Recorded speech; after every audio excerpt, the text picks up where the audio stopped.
We did that selling drugs. These kind of drugs. So we are on track to be a £28 million turnover business by the end of 18 months after acquisition. This is Hussein. He helps me run Curate Capital's private equity arm. He's talking about this business, a typical pharmacy business in the northwest of England. We've worked hard on this business over the last 18 months and the results speak for themselves. We now have branches all over the northwest. 18 months ago, we were here and today we are here. And what got us there was using secrets from the private equity industry applied for the first time to an Islamic investment.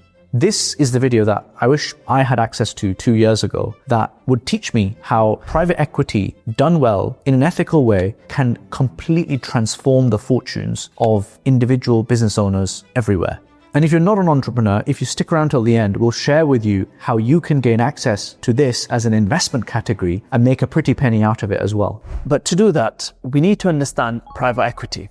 It all starts with this katsu curry. This curry cost me 12 quid. I know, don't ask. Let's break down the ingredients. It's probably about £4 of ingredients here. Then we have about £4 of labor and then £4 of profit for the owner. So I could basically have made this curry for 4 quid and yet I'm willing to pay 12 quid for it. All of the Gujaratis I know will be having a complete heart attack hearing about that. Am I mad? I don't think I am mad. Why? Because I'm willing to pay to save myself the headache of having to do the cooking. I'm not in the business of cooking curries. And the same is the case with the business of buying and selling businesses, which is called private equity. I'm willing to give someone else a little bit of the profit if it saves me headache in what I'm doing in my area. Let me explain. So let's take a small business that is turning over, let's say, £200,000. And of that, it's making let's say a 10% profit, which is £20,000. Yeah. And then of that, that business would sell at 1 times profit, which means that it would sell at £20,000. And the reason why it would sell for so cheap is because really someone buying such a small business is basically buying themselves a job. It's not really a business. Now, let's say you've got a business instead that is turning over £2 million. And here, again, you'd be making 10% profit, and that would be £200,000. But here, instead of 1 times profit, this business would probably sell at something like 5 times profit. And so the cost of that business would be £1 million. And the big question is, why? Why is one of these 1x and the other one 5x? And it's actually the same reason why I was willing to pay someone else to cook the curry for me. I could buy 10 of these kind of businesses that actually end up making in total £2 million. And that would have cost me just £200,000 to buy 10 of these businesses and combine them together. But that's so much effort and headache that I'm happy to pay £1 million instead for someone to have cooked the business curry for me. You see, the business of buying and selling businesses is called private equity or investments, as we discussed. And it has a food chain from the smallest businesses in the world all the way to the largest businesses in the world.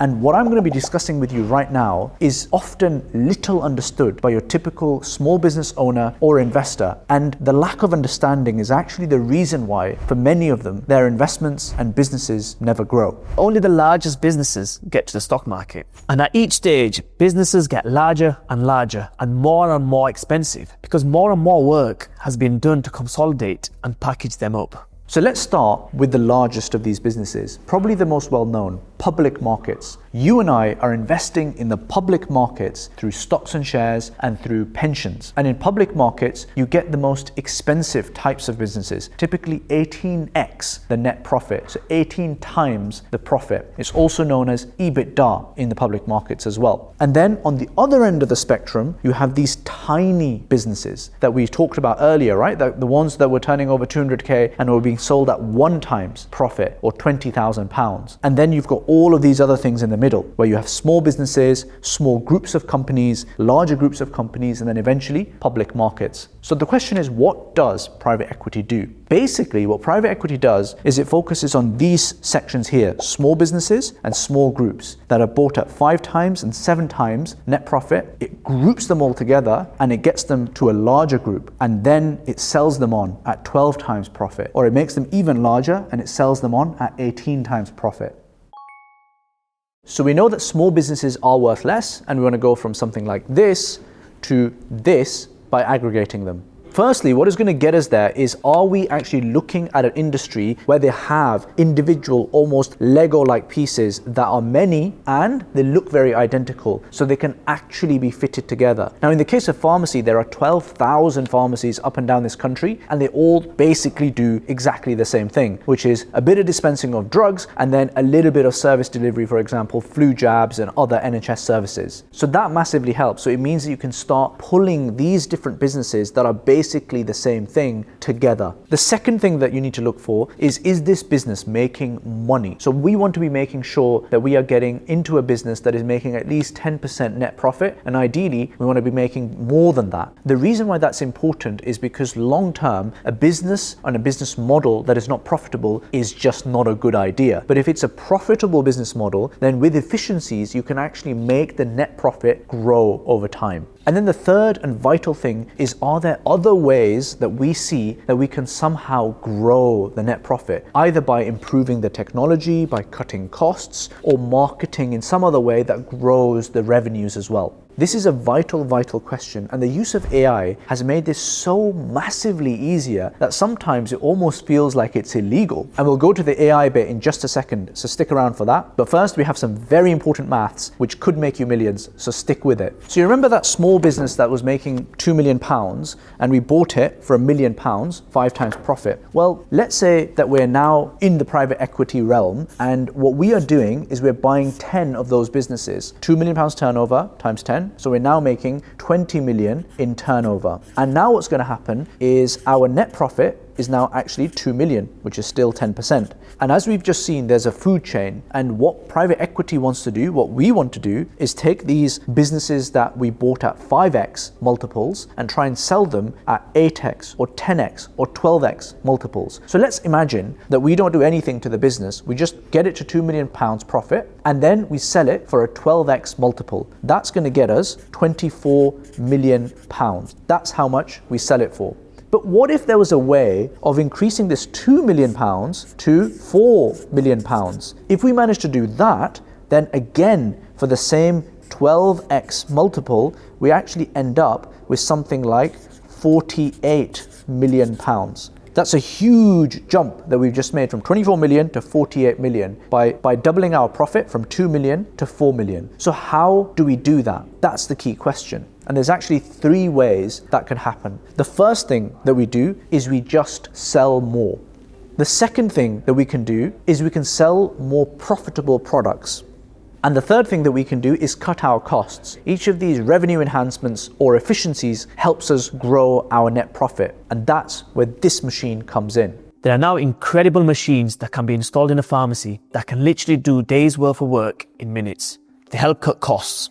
Now that we've got pharmacists who have a lot more time on their hands, they can be doing a lot more of the more profitable work, which is services, by giving flu jabs or taking blood tests and diagnostics. All of that is much more higher margin. So you end up making more money with less manpower, selling more profitable things. And with the age of AI, this disruption is more rampant than ever before. Basically, any customer support function, any operational function, any data processing function, AI can do that in seconds, cutting down days to just seconds. AI has made private equity easy mode for the first time and accessible to many more people. Now you don't have to buy an expensive McKinsey consultant to improve a business. You can just use DeepSeek or ChatGPT for a few quid a month. And that's why you would get the right to sell your business for a much higher price. You have successfully taken these odd individual odds and ends and turned it into this. And if you are finding what we're talking about today beneficial and helpful to you, and you can see that this is actually going to make you some money, then make sure, if you aren't already subscribed, that you are subscribed, because you're literally leaving money on the table otherwise. So what private equity is doing, in other words, is taking many small businesses that are basically a blank piece of paper, and then it improves it.